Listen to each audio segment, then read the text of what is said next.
Hey, hey, hey, it's me again. I know I'm everywhere, aren't I? Everywhere you go, LinkedIn, Facebook, Instagram, everywhere. You can't switch me off, can you? So I'm back and I'm flying solo because James is delivering speeches.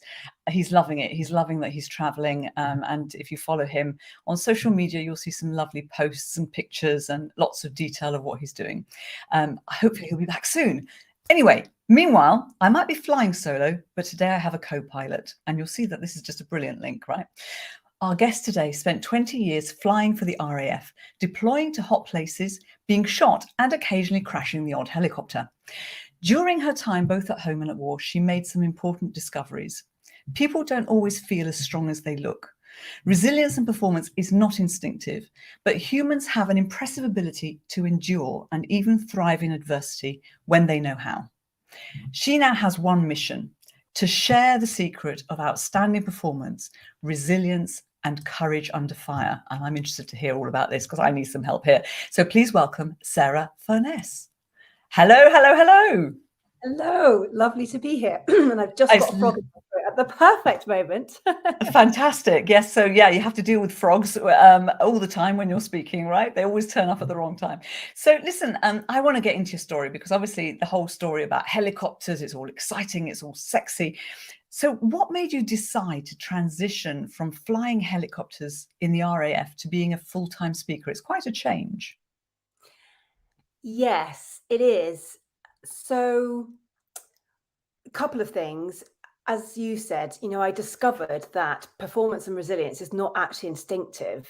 A lot of us kind of work it out as we go along, but you can actually train for it proactively. So I was very interested in how I could help people do that.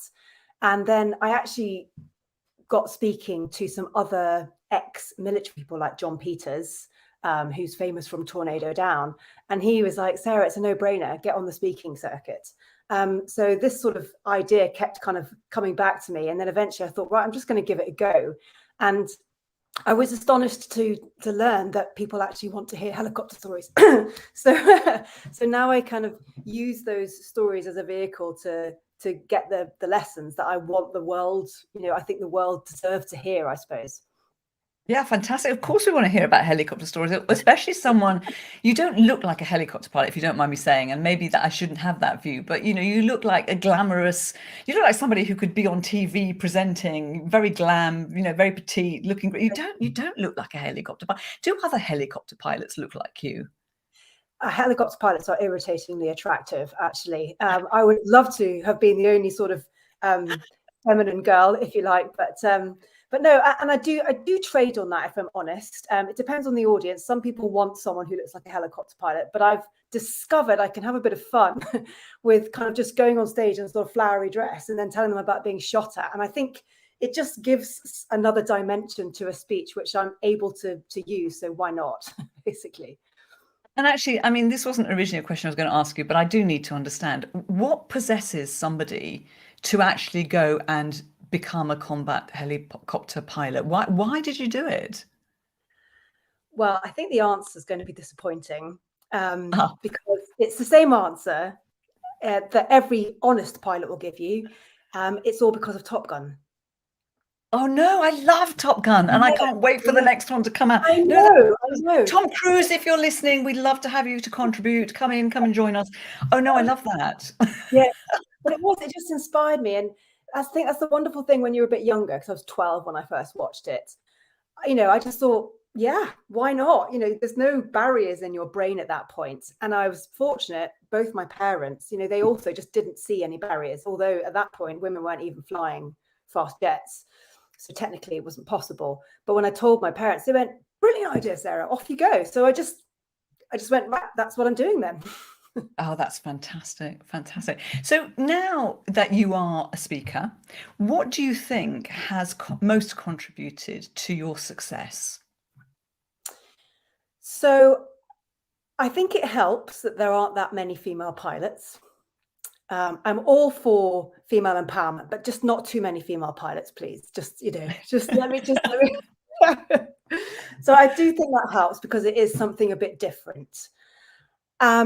And so I suppose in some ways I feel very lucky in that I can relate to a macho audience, which may be male or female, but but also I'm a mother, and a single mother actually, and I've been divorced and all that kind of stuff. So I think that it also relates to the feminine audience, shall we say, and again that can be male or female. So I feel like that's allows me to be quite relatable to lots of different people, and they can pick what they want, to take home with them. So I think that helps. And also I've had some great advice and some great mentors that really helped me to kind of get my brand out there. Not least you, Maria. You've helped me to put me on the map. So if you just follow Maria's advice, you'll do really well. Yeah, just do what I say. I'm bossy, I know. Actually, I'm so glad that we actually stumbled across each other, because I saw you speak actually at a PSA event, the Professional Speaking Association, and I thought, oh my goodness, this girl, if you don't mind me calling you a girl, because for me you're much younger than me, has got something special. I knew it straight away, and you didn't know it. You did not believe it, I don't think. And you're beginning to believe it now. Yes, yes, I guess I understand that people want to hear what I've got to say. So yes, you did see something and you really helped me. And again, and in fairness, I think John was really good with this as well. And I also spoke to people like Mandy Hickson, who's brilliant, and both of them have been very generous with their attention and advice, particularly Mandy, because she's another female pilot, but the world's big enough for all of us, right? But they've been really, really helpful in in sort of getting me out there. Yeah, and they've been very successful on the speaker circuit. They know it. They're established. They can tell you, the things not to do. The mistakes they might have made. They can help you. No, fantastic. Two really great mentors there. So there will be people listening in, and actually thank you for people who are saying good to be here and hello. We can't see your name sadly, but we're very happy to have you. People who'll be listening in who are thinking, I want to get started as a speaker. So what were the steps you took? How did you get started? You've already told us you've had some help, but what did you do?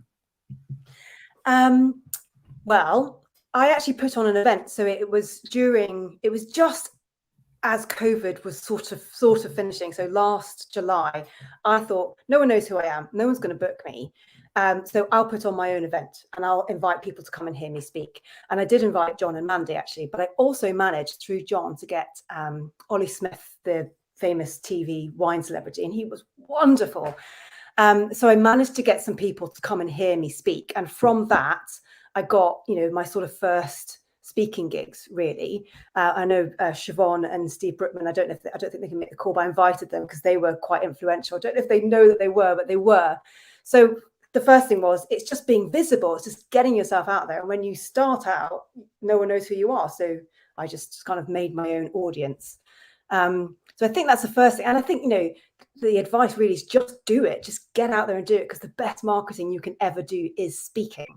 And I think also getting that feedback. So John and Mandy kind of sat me down. I went for some drinks in Henley afterwards. Brilliant. They went, right, you're no longer delivering RAF briefs, Sarah.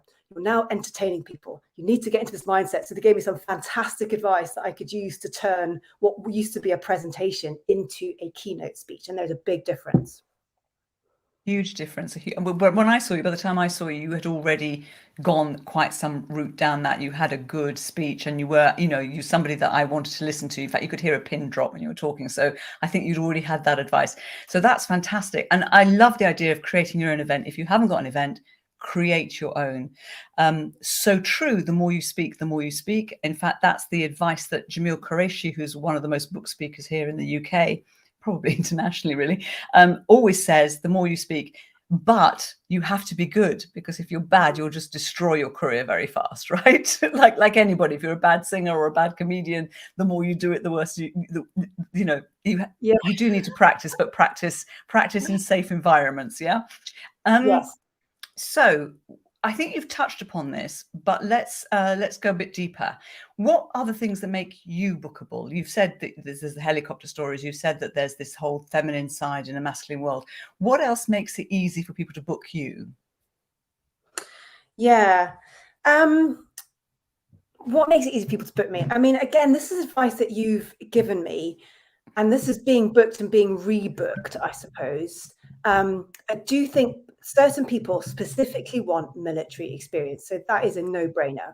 And also the fact that we're more and more promoting female leadership, so that is also a no-brainer. And I'm very lucky to be a minority, so I think that really helps.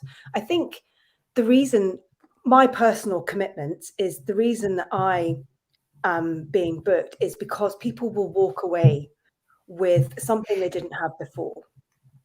And that might be knowledge, because I talk a lot about unitasking, for example, versus multitasking. But I think the really big thing is permission. And what I've learned is that people, all sorts of tough, confident, capable people, have self-doubt, and they put things in the way because they just don't think that they can get there. And my aim is for people to walk out that room and go, I've got permission, because we're all looking for it. We're all looking for it. And I think that's the main job as a speaker, is you walk out that room with permission. I think the other thing that helps you get rebooked is being really easy to work with. So being on time, ringing them to say, I'm on the way. This is all stuff that you talk about, Maria, just being a really easy person to work with, because ultimately the people that are organizing the event probably don't care what you're talking about. They care that you turn up on time. So I think that helps as well. Absolutely. You've said a lot of great stuff here, actually. So you mentioned, obviously, your USP was an easy USP. For some people, it's harder, but you definitely need to have that USP that makes you stand out and makes you unique. And we've all got it. We just don't always see it sometimes ourselves. And sometimes we need somebody else to put a mirror up and say, that's what makes you different, makes you special. That's your USP. So that's great. The thing about permission is lovely. It's like a theme through your life in a way, because at the age of 12, you were given permission to follow the dream that you had. And now you're giving people permission to do what they need to do or want to do. So I quite like that. There's sort of like a strand there. It's nice. It's I don't know if you spotted that. Had you spotted that? I think I was chatting to a lady, Harriet Green, who's incredibly influential. She said, what is your brand? What's your thing? And I said, oh my God, I hate this question because I don't know the answer. And then I thought, I think it's permission. I think that's what it is.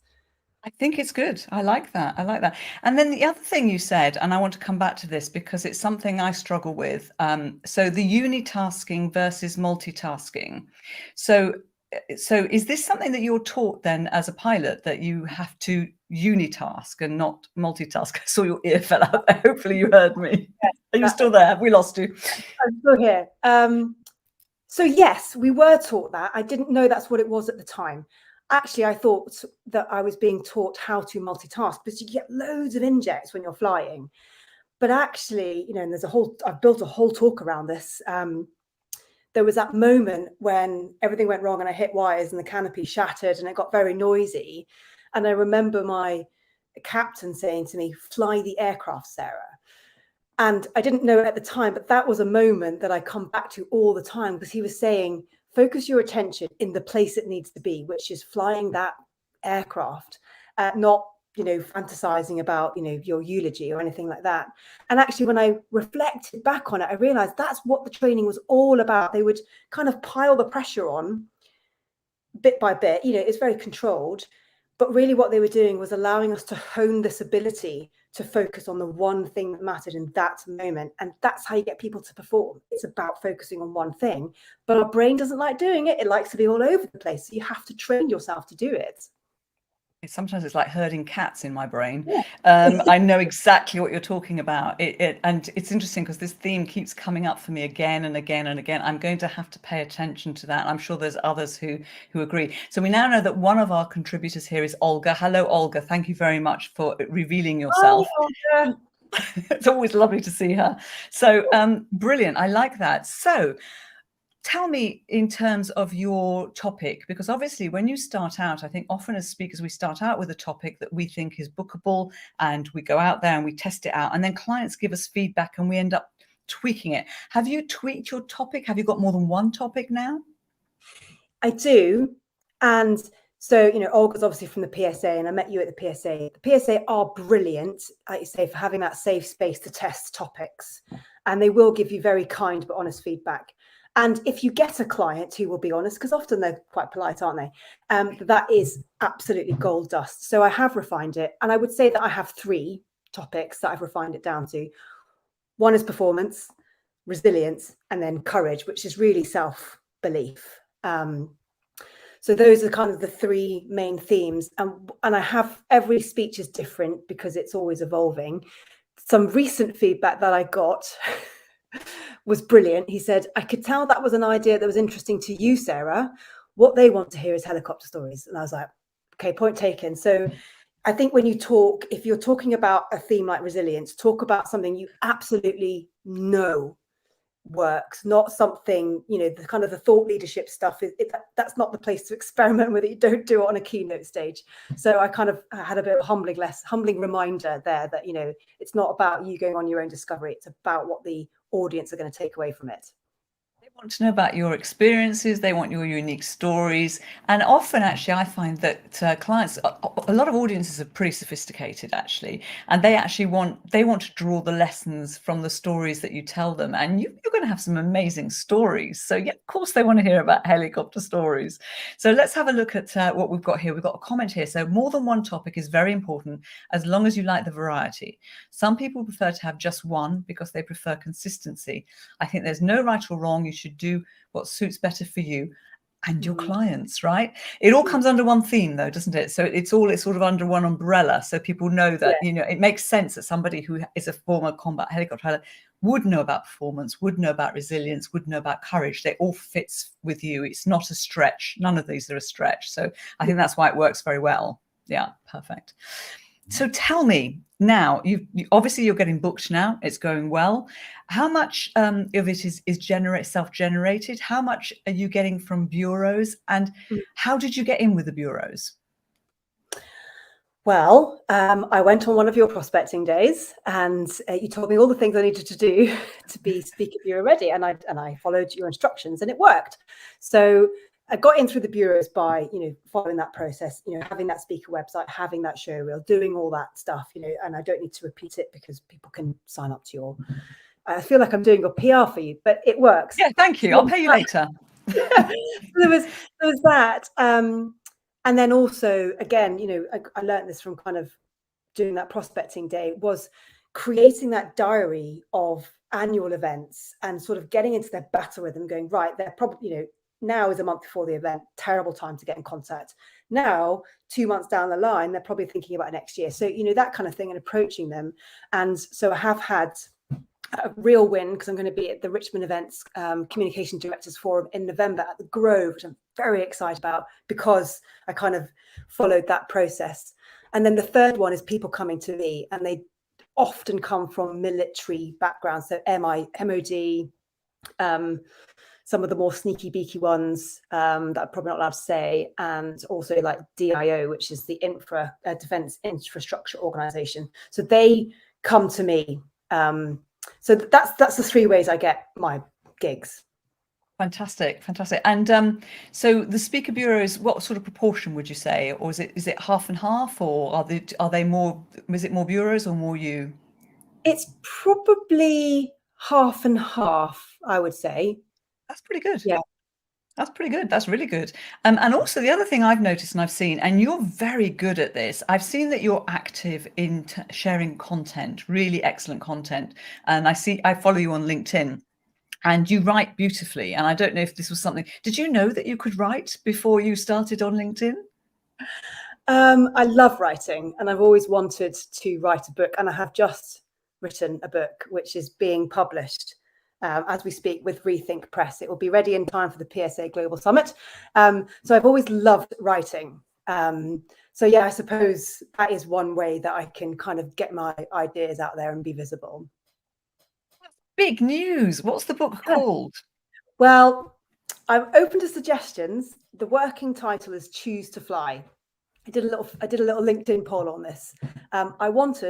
One of the ideas I had was to call it How to Be a Superhero, Not a Sociopath, because I think that's quite funny. But we wondered if that might be a little bit offensive And in today's world, I don't think you get any prizes for being offensive. So I think I'm going to go with choose to fly, but we've still got time. I think we should ask Tom Cruise. Yes, I think we should reach out to him and say, Tom, we need your advice. I need an excuse to reach out to him. I'll do it for you. Okay, fantastic. Brilliant. And if you've got any suggestions, anybody in the comments, we'd love your suggestions. And I want a dedicated signed copy when I see you in Dublin. Yes. Okay, yes. You heard it here. I have witnesses. So talk to me. So obviously, business is going well. Tell me about what's happening, because people will want to know for sure what's happening with regards to lead times. Are they getting longer? Are they getting shorter? What's happening? So that's really interesting. And again, I still consider myself new. So this is one turn of the wheel. This is, this year has been the year where it's just really gone, explosive. So I'm finding a lot of short notice stuff comes in. And I even wondered if that could be a forte, because if you can be comfortable with a little bit of uncertainty and allow some gaps in your diary, then actually, you sort of person you can say, look, if something comes up short notice or someone pulls out short notice, think of me. If I can help, I will. And I love the logistical challenge of trying to make things work. So there's definitely quite a lot of, short notice. And I would say the lead time at the moment can be anywhere between a week and 2 months. And then, there can be quite a big gap, but then also, as I say, there's this thing in November. So the annual ones are going to be longer out, but the ones that sort of pop up from corporate clients, they do tend to be shorter lead time. And I'm just kind of, like I say, I think my mindset on this is be flexible if you can be. The other thing that I've been doing is, when I go to like a wellbeing expo or something like that, and I see there's lots of speakers, I'll reach out to them and say, just so you know, I'm going to be at your event. If something should happen to one of your speakers, just bear me in mind, here's my number. I'm happy to pop up, short notice. So I think almost just, if that's what the trend is, to be short notice, embrace it and go, I'm okay with this. That's what I'm doing anyway. Love that. That is so good. And I have to tell you that when I ran my bureau, I had certain people that were go-to people that I knew would not panic in a short notice situation. And people do pull out. They do pull out. They pull out because they get sick or something goes wrong with the travel. And at the moment, there's still disruption with travel and things. So they can pull out for all sorts of reasons. The partner gets sick. It does happen. Oh, there's an accident, God forbid. But these things do happen. So that's wonderful. And what a lovely idea when you go to an event. Instead of saying to them, oh, if you've got a gap, I'm available. You're saying, if someone pulls out, if you have, dead air, I'm here. That's wonderful, wonderful, wonderful. Okay, fabulous. So something else that people are going to be wanting to know. And actually, before I move on, I've just got to read Aaron Phipps's lovely message. I've heard Sarah speak. She is amazing. Thank you, Aaron. Thank you, Aaron. Yeah, isn't that nice? And Aaron equally is amazing. So the two of you on the same program would be just awesome, top and tail, wouldn't you? That would be really good. The other thing that people will be curious about, which comes up all the time, is fees. Now, when you're starting out, there's a bit of nervousness around your fee. Have you changed your fee since you started out? Now that you're getting busier, has it gone up, down, or sideways? It's gone up, which is obviously good news for speakers. So, and I think a lot of it is me giving myself permission to ask a higher price. So I think every time you kind of quote, not every time, I'm not just trying to make money for the sake of it. I've got a figure in mind that I think I probably could charge. And it's sort of leaning a little bit more into your discomfort zone to give yourself that permission to ask that fee. But I think it's good to get that feedback that helps you to have that confidence. And one of the last gigs that I went to, someone said, in confidence, you could charge more for that. So it helps me to know that I'm not kind of outreaching what people think I'm worth. So that's a good indicator. That's fabulous. When somebody says we would have paid you more, one, that you've delivered a great speech because you've delivered more than they were expecting, but you probably do kick yourself a little bit and think, oh goodness, I could have charged a bit more. But it's better to be that way round than the other way around. I have to say, it's better than to be, to under deliver. So always over deliver. I love that. So we haven't got any questions yet from the group. So in fact, I'll tell you what we'll do. let's look at what advice would you give, or what tips might you give to somebody starting out? And that could include maybe any software that you use or any tools that you use, because we've already talked about having some mentors, you've already talked about getting support, you've talked about the PSA, but maybe you have tools that you use and other things that you've used to get your business off the ground. What would you suggest? Yeah, no, that's a good question. So in terms of kind of software, I think we're all aware that the speaker world is quite hybrid. I do probably a third virtual, 2/3 face-to-face. I prefer face-to-face, but you know what? You can't beat virtual for the logistics side of it. And your presentation needs to be, a professional presentation. They need to feel like they are on that stage.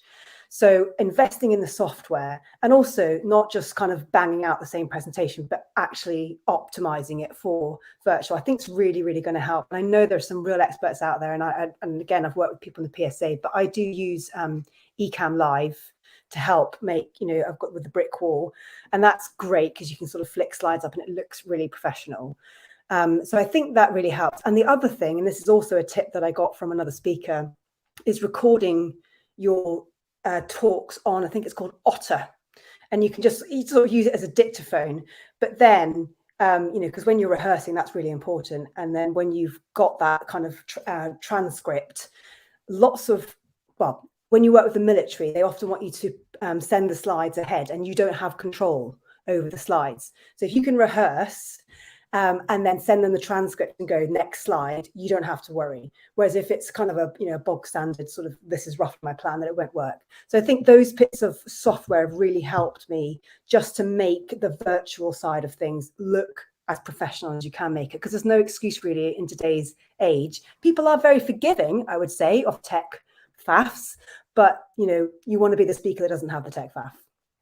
Absolutely. That's interesting to say that you use the transcription in order to say when the next slide comes on. That's a really good tip for anybody if you're not in control of your slides. And I know that everybody would rather be in control of the slides, because it is a stress when you've got somebody doing it, and you don't want to be saying next slide please, because it's like a COVID briefing then, isn't it? I think that's a great tip. And you're absolutely right that although people are forgiving of tech mishaps, they're not forgiving of poor sound, poor video, poor quality slides, etc. They want it to be a TV experience. So that's great.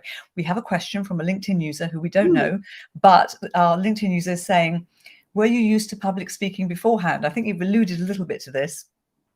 Yeah, so I was, and it does get easier the more you do it. So I did a lot of public speaking in the military. Now you're talking about talking to a room of 40 people, and it's more facilitative and it's more back and forth. But I was definitely used to standing in front of a bunch of people and talking.